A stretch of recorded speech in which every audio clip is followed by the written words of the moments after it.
Horror is all around us.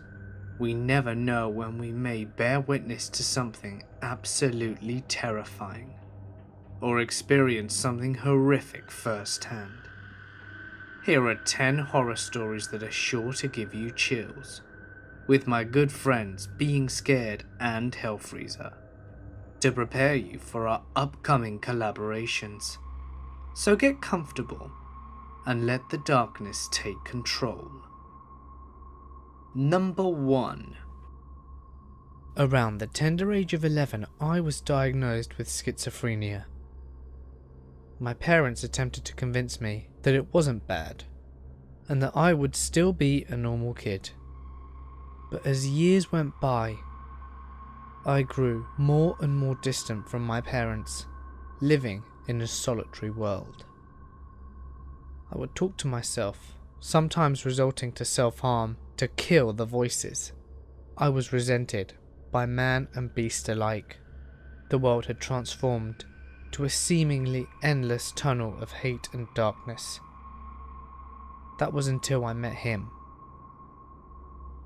The voice in my head was always a dark, raspy voice. It spoke like the devil. And if the day were to come that I needed to identify the voice, I could do it anywhere. To my utmost surprise, that day came yesterday, introducing itself in the form of an ugly rainy day. Due to my situation of not having a car, the bus was my main form of transportation. It was almost 5 PM, and I was walking home from the store when it began to rain. I instinctively headed to the nearest bus stop, catching it with ease. The bus, fortunately, was nearly empty, which was odd for this time of day, and I rode alone until we pulled onto another stop. A single man stepped on. He wore a hood, baggy jeans, and despite all the empty seats around on the bus, he chose to sit next to me. He sat uncomfortably close and didn't remove his hoodie. We rode, and we were approaching my stop. We rode the whole ride in silence. Finally, we pulled up, and I politely asked the man to move so that I could get out. He moved and I walked past him, and then he clasped onto my shoulder, and then he whispered some words into my ear that froze me in my step. You have a nice house. You have to understand, the bus doesn't drop me off at my house. It drops me off 2 blocks away and I have to walk. And I live decently deep in the neighbourhood. That was scary enough. The sound of his voice is what made me rush home and lock my doors. He spoke with a deep, raspy voice. He spoke like the devil. He stared at me as I scurried off the bus, in the rain, and into my small apartment. I locked my door sitting in the silence of my living room. I decided to stay up late last night, keeping watch for the man. It was around midnight, and I started dozing off, and then my phone vibrated on my lap. I picked it up. It was from a number that I didn't have registered, or identify the area code. I was cautious and then opened the message. I opened it, and instantly regretted it. The contents of the message were chilling. It was a picture of the back of a chair. The chair that I was sitting in. The back of my head was visible, and I was able to conclude that this picture was taken right now. I spun around the chair, falling to my knees as the voice in my head became extremely loud. It was almost like someone was screaming in my ear, but I managed to pick up my phone and dial 911. They promptly arrived and I showed them the picture. They stared at the picture and handed the phone back to me, saying they would stake a man on my block. I thanked the officer and closed the door. The voices became increasingly louder as I attempted to sleep last night, and eventually managed to doze off for about 5 hours. I only wished that I had not. I awoke to a loud bang on my door, and blood on my sheets. My wrist had been cut severely, and polarized pictures hung on my wall. I stumbled around out of bed and picked off one of the pictures and quickly realised that they were all of me. All of me sleeping. The banging on my door continued, and as I approached the door cautiously, peering through the peephole, I saw no one was on the other end. Where is this banging coming from? Is it coming from my head? I've been sitting in my garage typing this, searching for the right words to use. More pictures have appeared in my room, and I don't know where they're coming from. The officer on my block is now dead. The banging is still going on. I just don't know what to do anymore. Number 2. For the first 12.5 years of my life, I lived in a haunted house. I thought I'd share my experiences. Over the years, I noticed a number of creepy things happening in my home. I'd leave my room for a few minutes, only to return with my things in a completely different spot than normal. There would be loud crashing noises with no cause, and I'd constantly hear this scratching noise from the ceiling of my bedroom at night, which would stop as soon as one of my parents entered, then resume when they left. These persisted through the years that I lived in that house. My first sighting was when I was 5 years old. Though this was more than just likely a dream, I woke up in the middle of the night and saw my father's head directly facing me and smiling creepily, floating down the hallway, in a low frame rate type of way. In spite of my father still being alive and well, it creeped me right out, and I couldn't get back to sleep for the rest of the night. A few years later, my sister and I were playing in the playroom when we caught a glimpse of someone watching us from the other room. When we looked, they hid behind a wall. Neither me nor my sister got a good look, but we thought it was just one of our parents fooling around. We went to check it out, but we found nothing. My final experience at that house is the one that made me believe in ghosts. I was around 11 years old at the time, building something out of Lego in the playroom. The room was across the stairs, which had one flight going up the stairs to the kitchen, and another going down to the storage basement. I was sitting with my back to the stairs, with the door open to the playroom. I got a sudden chill and turned around.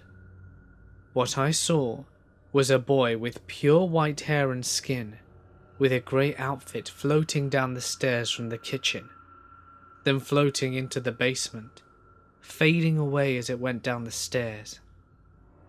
I didn't tell anyone about this, as I figured that they think I were crazy.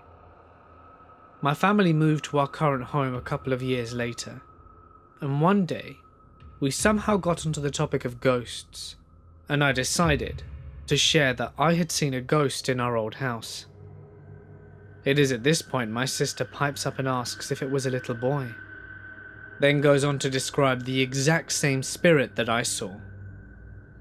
For me, this confirmed that our old house was haunted. I had never told anyone about the ghost I saw. Number 3. I work night security at a mall. My first Christmas, being the new guy, I got stuck with the early morning shift. After staying awake all night, I had about 30 minutes left when the phone rings. I'm feeling pretty groggy, but the ringing clears my head. As I put the phone up to my head to answer it, I see a person standing in front of me about 60 feet down the hall. Now at this point, the mall had been empty since midnight the night before. There wasn't supposed to be anyone there but me. I answer the phone with the usual greeting out of habit, but all I'm really doing is watching this person walk slowly towards me. The person on the phone is from the alarm monitoring station.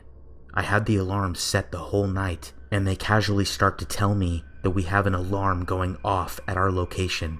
Normally, when an alarm goes off, it's a false alarm or a broken sensor, so the lady on the line isn't reacting with any kind of urgency. But when she starts to ask if I want her to dispatch the police, I tell her, I'm looking at the guy right now. After this, everything happened all at once. Immediately, the guy stops walking, and I realize that he didn't know I was there until just then. The lady on the phone says she is going to send the police and transfers me directly to a police dispatch operator. I stand up and yell at the top of my lungs, "Hey!" Maybe not the most eloquent thing I could have said, but I was tired, and that's when I realized that this guy was closer to the exit than I was. If he got there first, he could stop me from getting out. I don't have a gun, or a taser, or anything. If this guy had a weapon of any kind, he would have an advantage over me. My mind starts to race through the options I have when the guy does the last thing I was expecting and starts sprinting away from me, back the way he came. Policy for night security where I work says that we shouldn't pursue or confront an intruder. We're supposed to go somewhere safe so we can continue to provide access and information to responding police. But as this guy starts to turn the corner is when I realize that now I have an intruder in the mall, and I don't know where he is. That's when police dispatch gets back on the phone.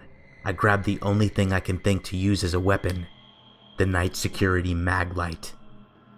I start down the hall telling the police all the info I have and which door to go to so they can get in, holding the mag light like a club the whole time. By the time I get to the corner where I last saw the intruder, the cops are already at the door. I let them in and they take over like a SWAT team, guns out and angles covered. I figured they've got the guy cornered because there aren't any exits in that area of the mall. After a while, I get a call from my replacement to come open the door so they can get in. The police are still there searching, but not finding anything. No open doors, no broken windows, no loose gates, no intruder. I update the next guard on what happened and get out as soon as I can. I get home and try to get some sleep before I go to spend Christmas with my family.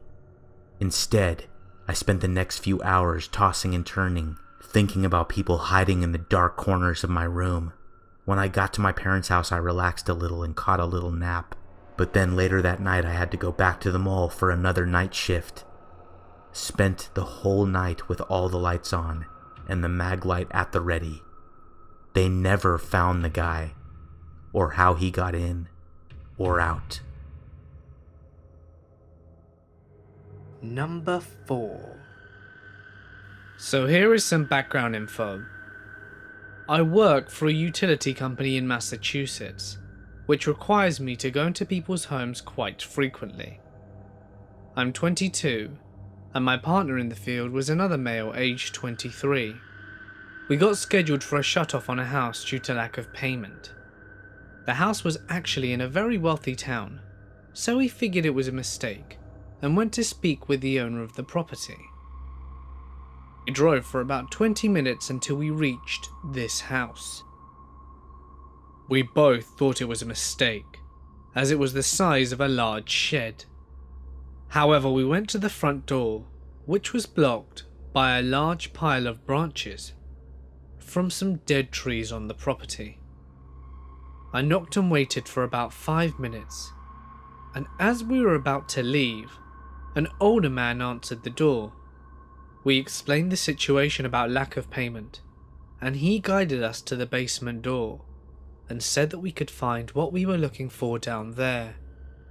I went down to do the shut-off, and my partner stayed upstairs in the kitchen, otherwise known as the small room with a mini fridge, toaster oven, and hole in the floor.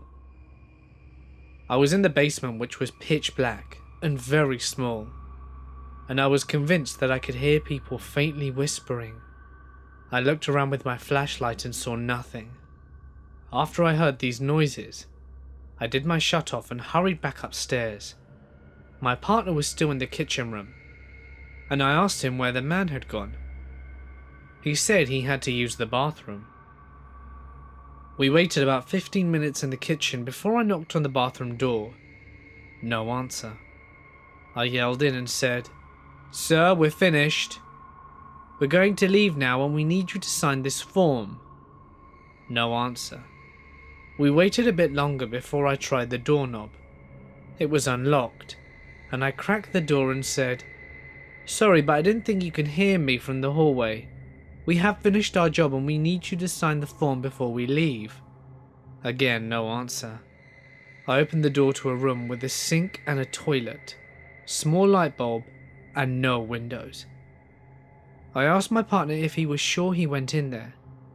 My partner said yes, that he saw him go in, and closed the door behind him, and that he hadn't come out. Obviously, we left immediately, and closed the front door behind us. I only have a picture of the front of the building. I'm in the habit of leaving my phone in the glove box when I'm at work and on my shift.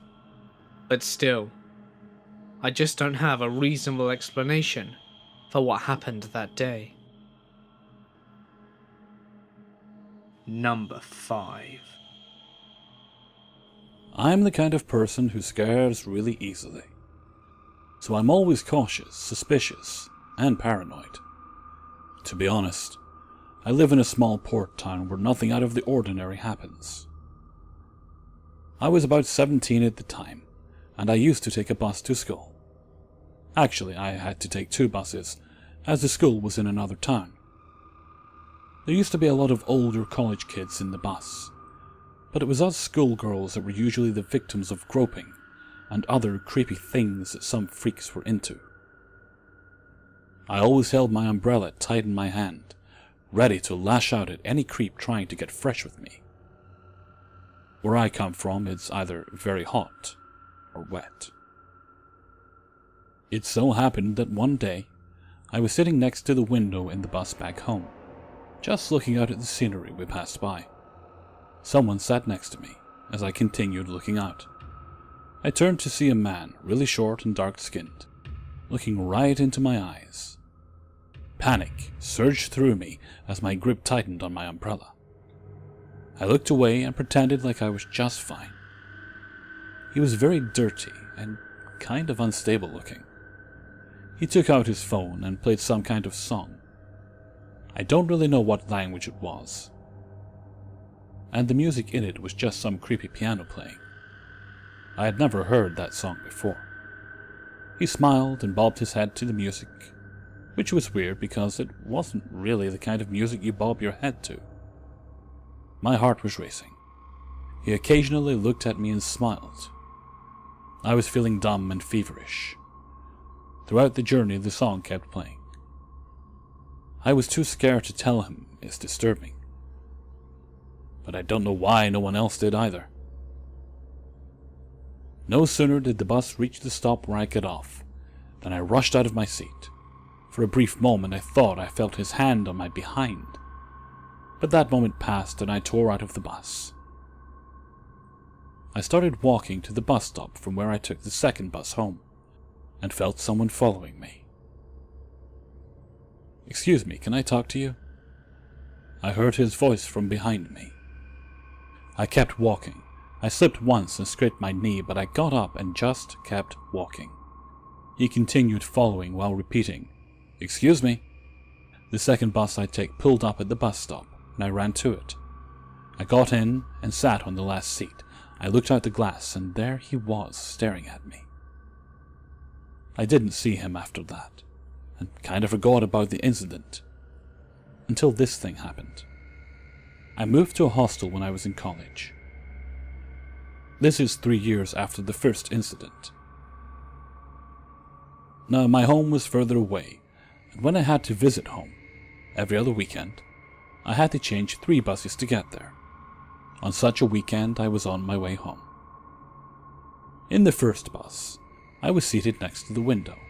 A man boarded the bus and sat next to me, even though the bus was near well empty.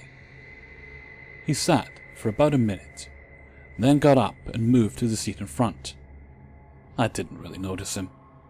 After a 20-minute ride, I got off the bus and went to board the second one. Once again, this same man got in and sat next to me.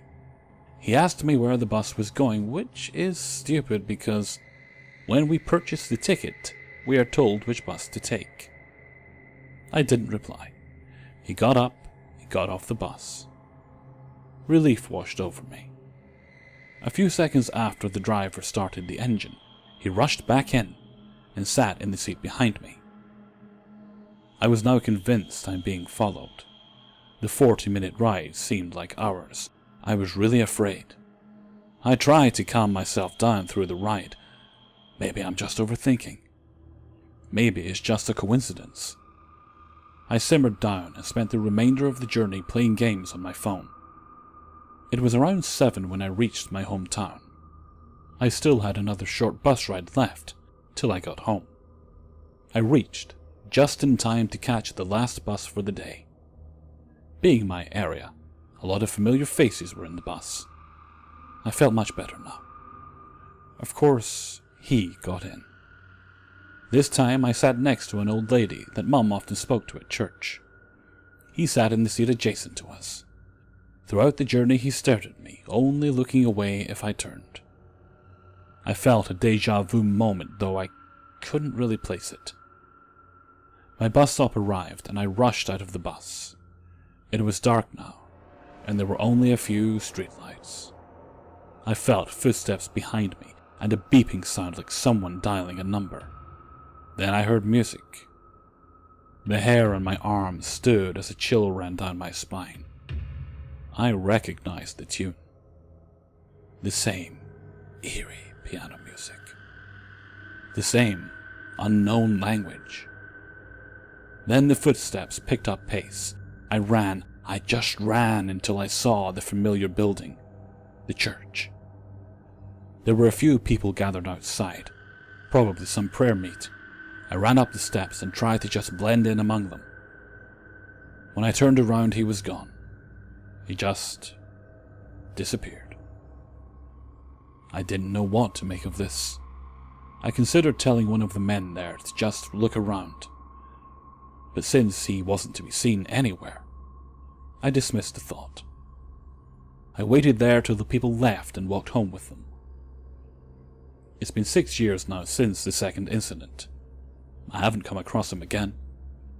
I really don't know if it was the same guy both times, but that music, it was just too much to be a coincidence. Sometimes I still hear that creepy tune playing, but I'm sure it's in my head. Number 6. This is my cousin's story. He is a combat medic for the Mississippi National Guard, and he told me that he saw something out in the woods on a field training operation, in a kind of mini war game. So there were 2 platoons per company, and 2 companies per team. His camp set up northwest of Yellow Creek, and the enemies set up just south of a farm off Waynesboro, Shibuya, east of Waller Ridge Road. The training exercise started at midnight, and his platoon commander decides he may as well send out a recon group to scout out a good ambush position, or at the very least figure out what the enemy company is up to. So my cousin's squad sets off north, following some dirt trails but keeping off the side just in case they run into an enemy patrol. So by about 2:30, they're about 500 meters away from the enemy camp, slinking around a marsh, which puts them in clear sight through a power line cutout through the woods. So the marksman pulls out his binoculars to check if the way is clear, and upon glancing, just goes white and freezes. He pulls his binoculars down from his face and is stood there, visibly terrified. A couple of seconds later, the sergeant pulls him back to the tree line and asks him what the hell he's doing just standing there. The marksman just manages to stammer out, "There's something down there. It ain't human. It ain't human." Everyone stood there in shock for a few seconds, before some of the others decided to check for themselves. What they see was described to me as a 7 to 8 foot tall furry thing, as if you took a coyote and put it on a stretching rack with matted white or grey fur and what looked like dried blood all over its chest. Its hind legs were 11 kinds of messed up, incredibly long and slender, with knees backwards. The thing was just standing out in the open, sniffing around as if it was trying to track something down. So the sergeant radios the sighting to Company HQ and gets back. He tells everyone to get the hell out of there and keep your heads down and keep off the roads. Games are off. So his squad get the hell out, and the marksman, who at this point has finished having his panic attack, checks again, this time with his scope rather than binoculars, and the squad hurries back to Company HQ. When they get back to HQ, it is a sight to behold. Mounted patrol vehicles that were not there before are storming around the camp. Spotlights scanning the tree line and comms are going crazy, with people claiming that they'd also seen stuff in the woods. Another platoon had to be called to secure the area, with double the amount of men. There were no training exercises for the rest of the month, and an official order to, and I quote, "keep it quiet and not tell anyone, not even your family," had been put into order, which needless to say my cousin promptly ignored. To this day, he's pretty convinced that it was a skinwalker. Number 7. It all started a month ago, as my family and I were preparing to go on holiday overseas. My Galaxy S7 Edge was acting up on me, so I decided to turn it off and reboot it. I held down the power button, and I was brought to the Galaxy S7 Edge boot logo. It stayed there and wouldn't boot up. I plugged it into my computer to realize that the OS had corrupted and I needed to do a fresh install. This was impossible to do, as we had to leave for a plane 3 hours away from us. I had to put up with using my sister's old iPhone 5 for the holiday, since I didn't want to be charged for overseas usage with my phone provider. I decided to leave my SIM card in my Galaxy S7. Progressing through my holiday, and we got to a period where there was horrible weather and we couldn't do much. I was stuck in my room, bored, absolutely shitless, so I decided to start talking to my friends. I used my iPad to talk to my friends, as I had the applications pre-installed and the internet sucked to download shit. I remembered before I went on holiday, they started a new craze with the dark web. I have a lot of knowledge with computers and technology, so I knew this was a place that you shouldn't really mess around with. The group chat got onto the conversation of the dark web and started talking about all the things they have witnessed, and it didn't actually sound that bad, so I asked what they were searching it on. Plenty replied with the answer, TOR, and others came back with application on their iPhones called Onion Browser. I thought about it.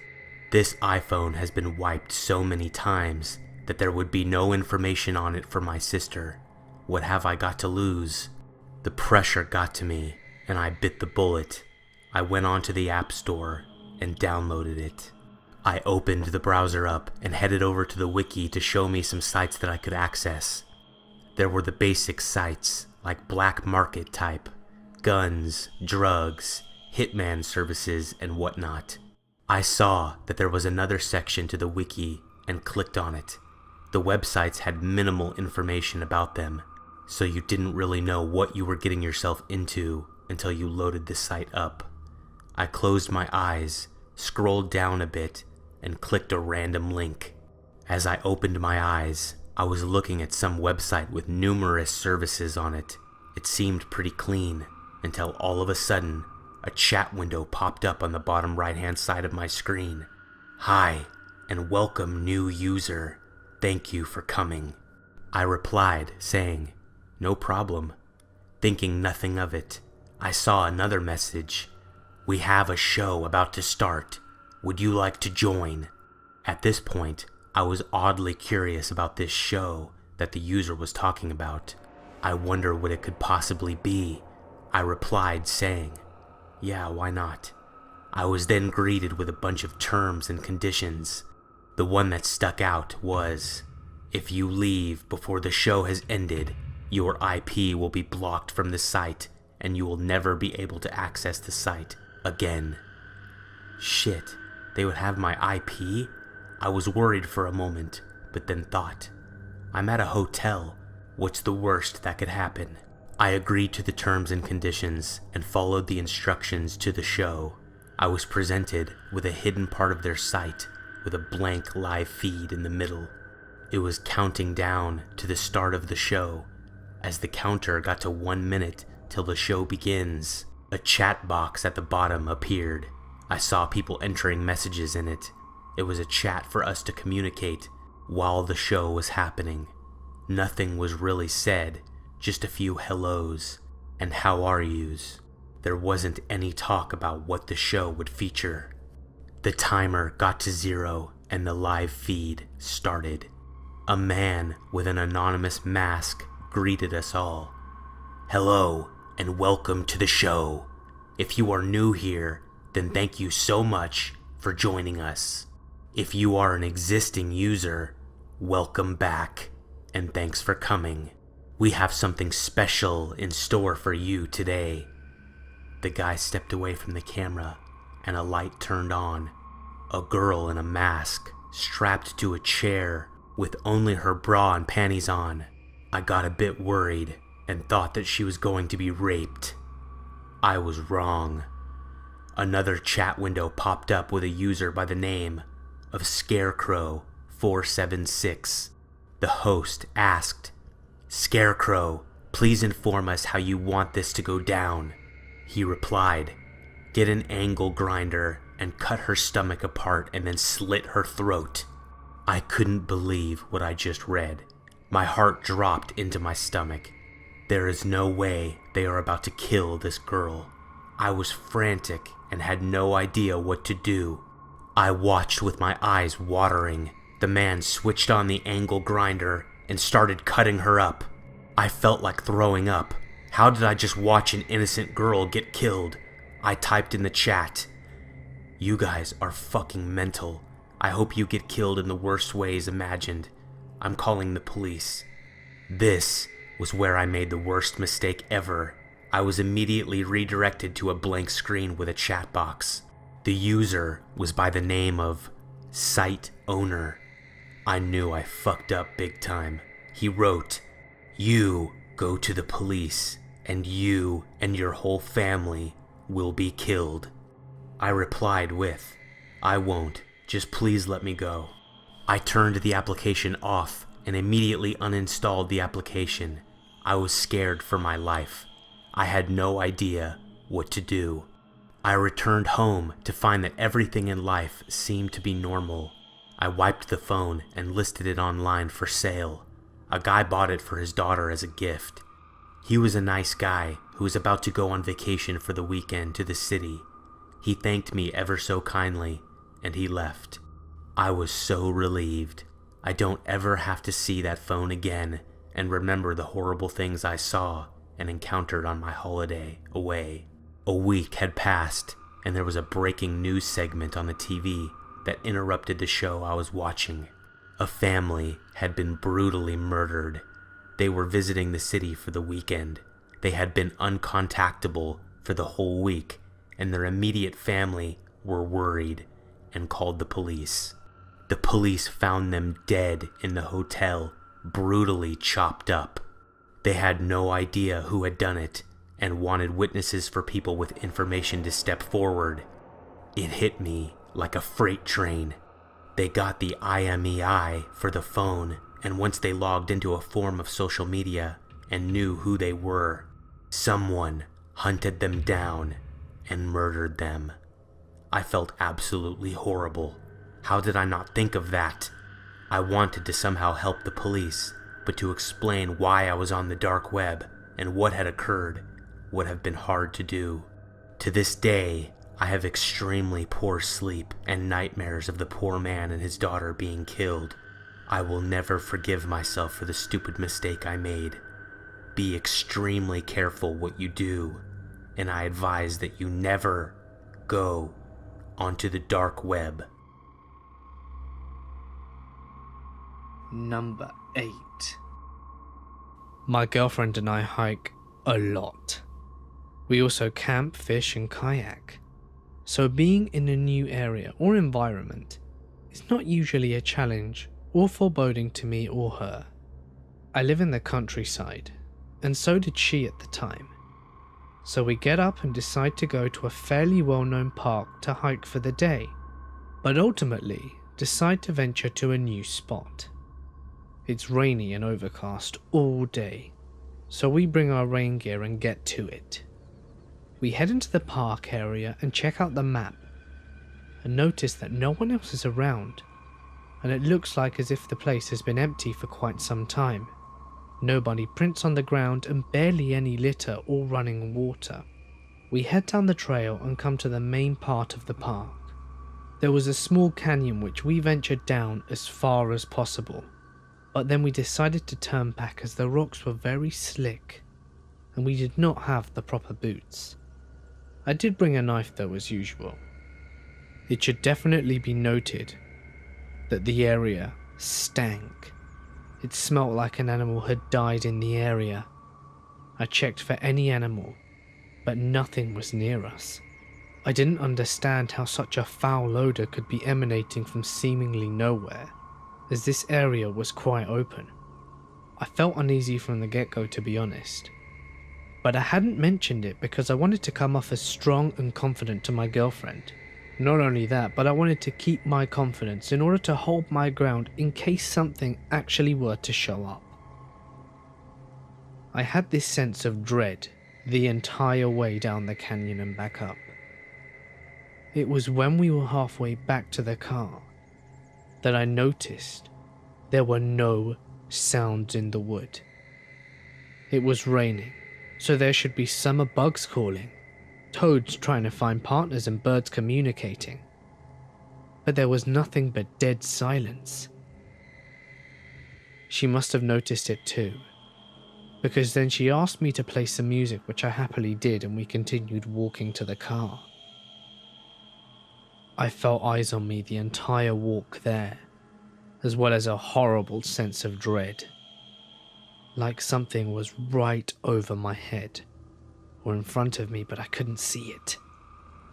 I knew something bad was going to happen. Every part of me was tingling. I could feel the air getting heavy, but more like the entire atmosphere got heavy. We got to the car and hustled out of there. I asked her how she felt, and she replied with weird and scared. We left the forest as soon as possible, and I never took her back out there. I will never go back. I recently told this story to one of my friends, and my eyes started watering thinking about it. His girlfriend looked at me in horror and informed me that everything I had experienced were the telltale signs of a skinwalker. I'm not sure if I believe in them, but that situation was super creepy. Regardless of what was happening there, I'm just glad we made it back. Number 9. When my dad was growing up, my great-grandparents lived in a small farming town in Illinois.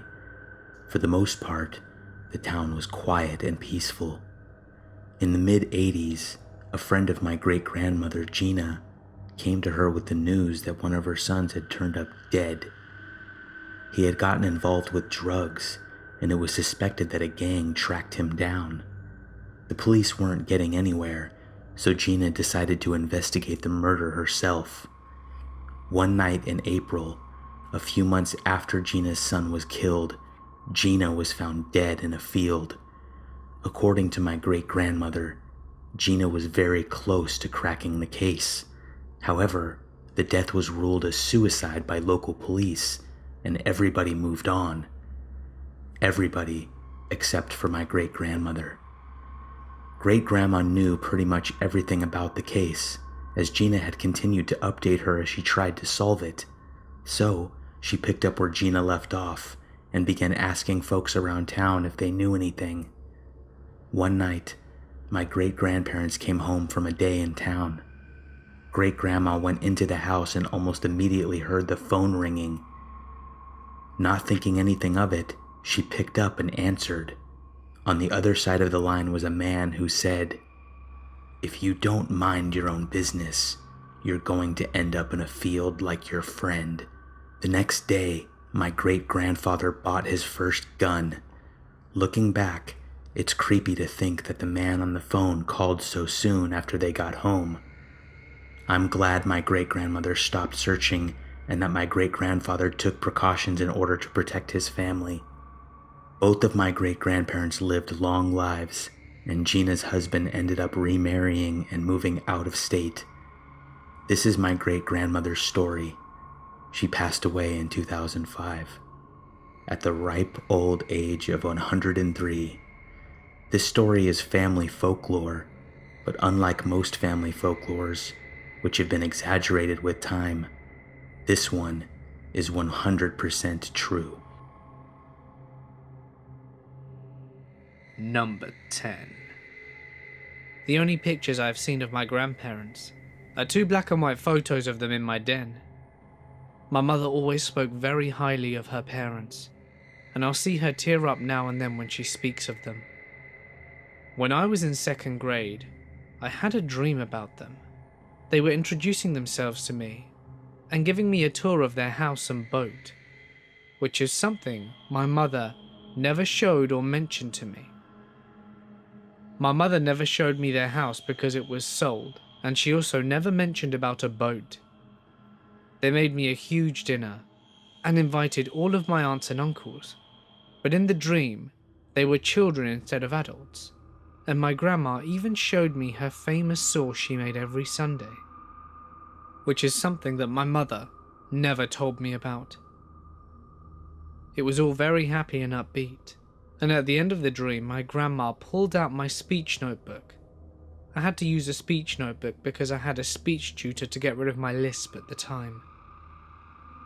She began to write in it, and then she closed the book and turned it to me and said, "I have to go now. I love you." And I just woke up like that, and it was daytime. I ran to my parents' room and told them my dream. I explained how the house had looked, and my mum began to tear up. She said her childhood house was just like that. As I was explaining it, she showed me some pictures that matched the house in my dream. She also explained her father's love for his boat, and how every Sunday, her mother would invite all the cousins over for dinner, and she would make her special sauce. She was now crying pretty bad, as all the details in my dream were very accurate. I then remembered the notebook and ran downstairs to get it, and there it was, on the very last page written out, "I love you always, Grandma," with a little picture of a boat drawn underneath it. I couldn't believe my eyes. I ran to show my mother, and her jaw dropped. She began sobbing now, saying that it was without a doubt her mother's handwriting. I'll never forget this experience, and I truly believe that it was my grandparents' way of meeting and connecting with me. Hey guys, it's Mort here, and thank you so much for listening. So many of you enjoyed my previous compilation that I just had to make you guys another one. I hope you all enjoyed. If you liked the video, please remember to smash that like button, as well as comment to let me know if you guys want me to do more of these in future. Remember that if you've had a creepy or paranormal experience that you wish to share, feel free to send it to my email, which you can find in the description. You can also follow me on Twitter and Instagram at The Mortis Media for some secret stuff you won't find anywhere else. Lots of you guys missed yesterday's video, and trust me, it's a really good story, and it's the perfect thing to watch next. So, why don't you click the link on screen now to check it out? I'm sure you'll enjoy it. But anyway guys, for now I'm going to sign off. Stay awesome, and I'll see you in the next one.